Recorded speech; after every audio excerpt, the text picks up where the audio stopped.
The Little Mermaid live action remake is out now, and let's go through the obvious questions first. Is it better than the original? Are the new songs any good? And does Halle Bailey deliver as Ariel? Despite being a primary figure of controversy surrounding the live action remake, Halle Bailey is probably the best part of the film. Full spoilers ahead, so if you want to go into the movie blind, then perhaps come back later. Now it should come as no surprise that the live action version of The Little Mermaid is a far inferior movie to the 1989 animated Disney classic. So perhaps we should start with all the changes that were made in this version, before moving on to the visuals, characters, and my overall opinions on the film. Now there's a ton of changes, with the movie coming in at 2 hours and 15 minutes, which is 52 minutes more than the original Little Mermaid screen time of 1 hour and 23 minutes. So the first 15 minutes is fairly close to the original. We are introduced to Prince Eric and Sir Grimsby, and instead of the fish falling off their ship and into the water, we see a telescope falling into the ocean, and then we are brought into the underwater kingdom with mermaids and merman-maids, merpeople, and sea creatures swimming around in perfect harmony. Then the changes begin.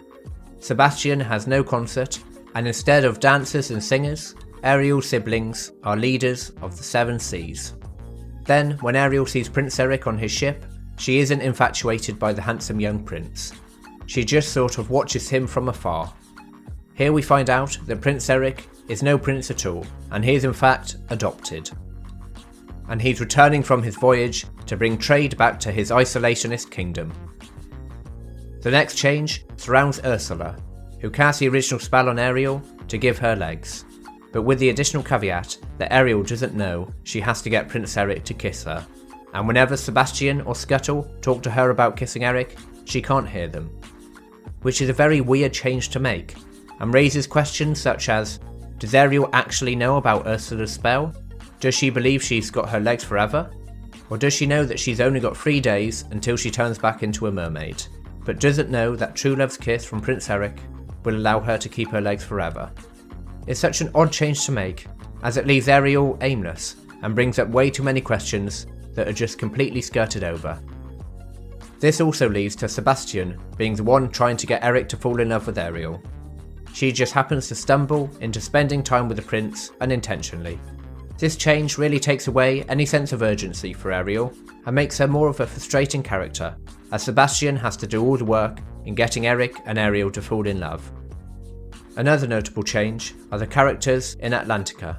We now have the Queen, who adopted Prince Eric, and Chef Louis is not in a remake at all. Ursula's background is also slightly changed, but underdeveloped. She is King Triton's sister, so Ariel's auntie. And we also find out that Ariel's mother was killed by a human, and this one is a rather good addition, as it helps you to understand why King Triton is so against the humans, and answers why he doesn't let any of his daughters go to the surface, as he fears they will suffer the same horrific fate that his wife and their mother did, at the hands of humans. The worst changes for me come in the last 40 minutes of the film. In the original, Ursula and Eric are about to have their wedding on a ship, but Ariel, Sebastian, Scuttle and co crash the wedding. Ariel regains her voice, but they don't kiss in time. Ursula then takes Ariel, and King Triton gets turned into a polyp. Ursula then becomes the Kaiju Sea Queen, until Eric steers a ship into her and saves the day.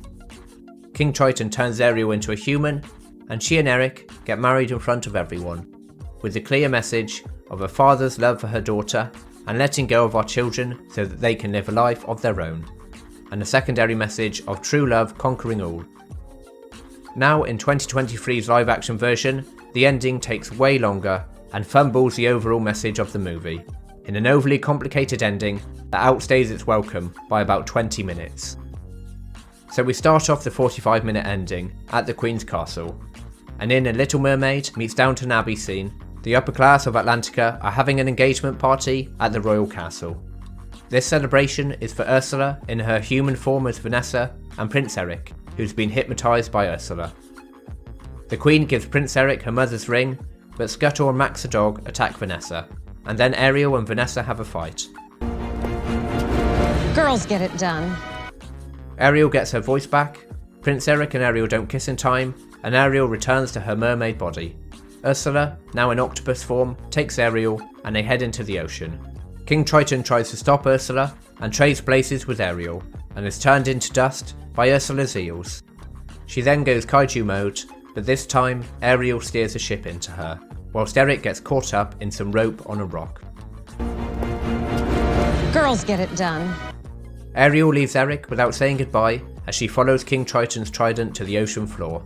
There she sees her father King Triton come back to life again, and he says, "Phew, thank you Ariel. Now you can come back to live in the underwater kingdom that you were so unhappy in." Prince Eric's adoptive mum says the same to Eric, and they spend days, weeks, or years apart from each other. Again, we don't know.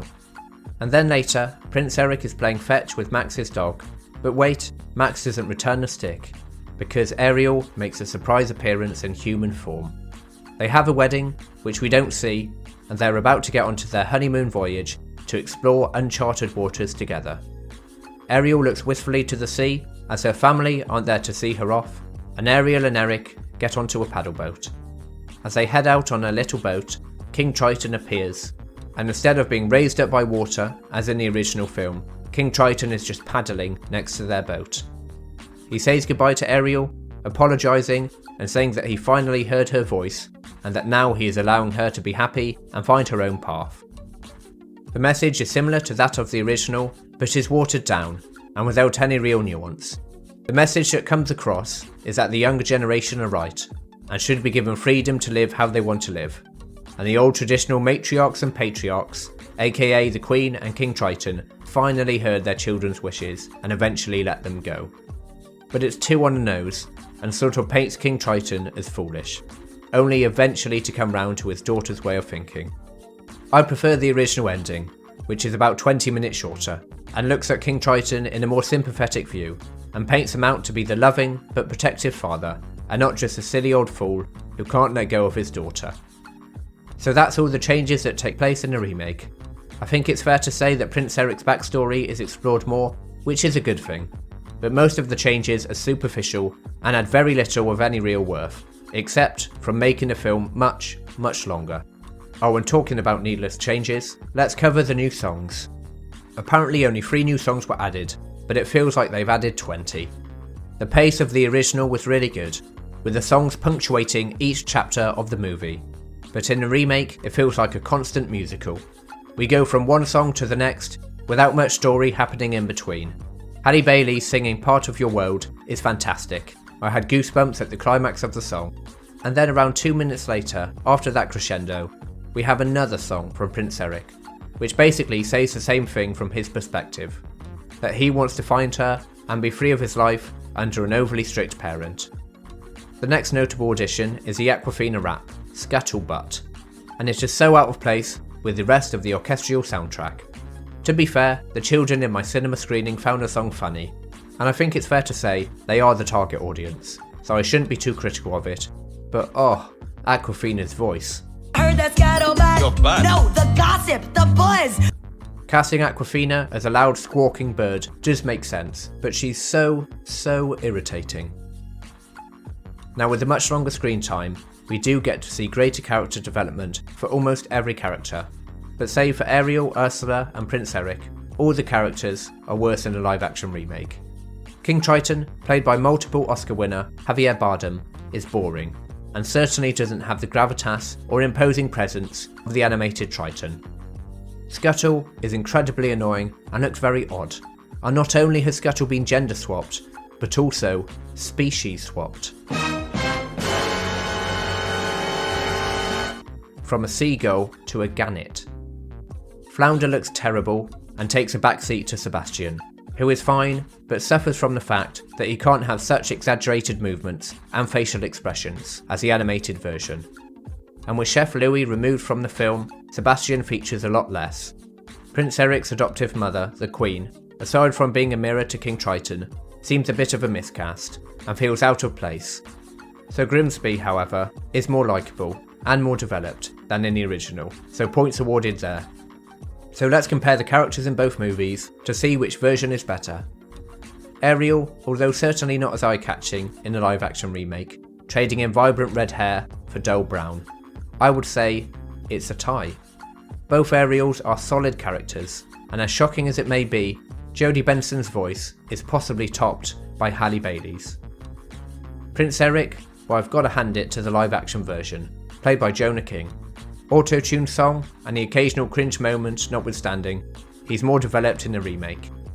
Ursula, like Ariel, is also a tie between the original and live action versions.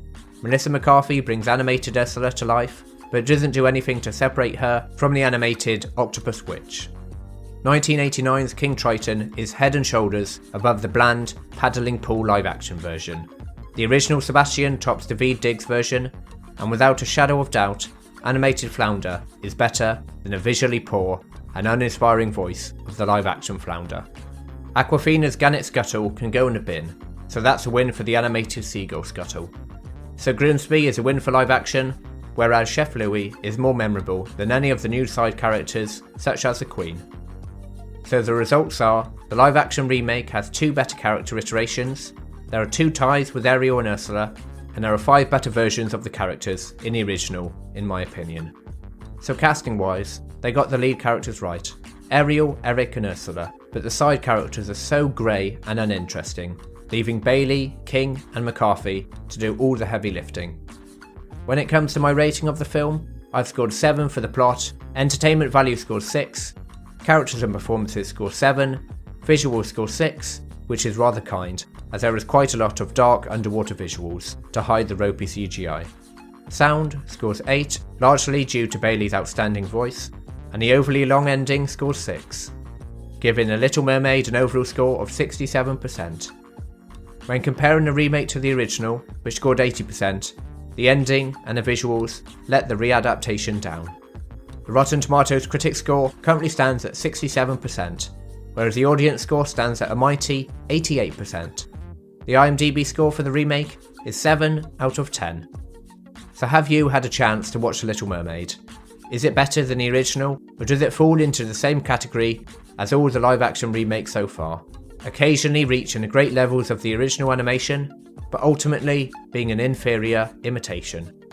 What's your opinion? Let me know in the comments below. If you enjoyed this video, then please consider subscribing to the channel. I review all the best films and shows around, with the occasional video essay thrown in, such as my recent Star Wars Fatigue is Real, which should be on your screen now. Thank you, and see you again.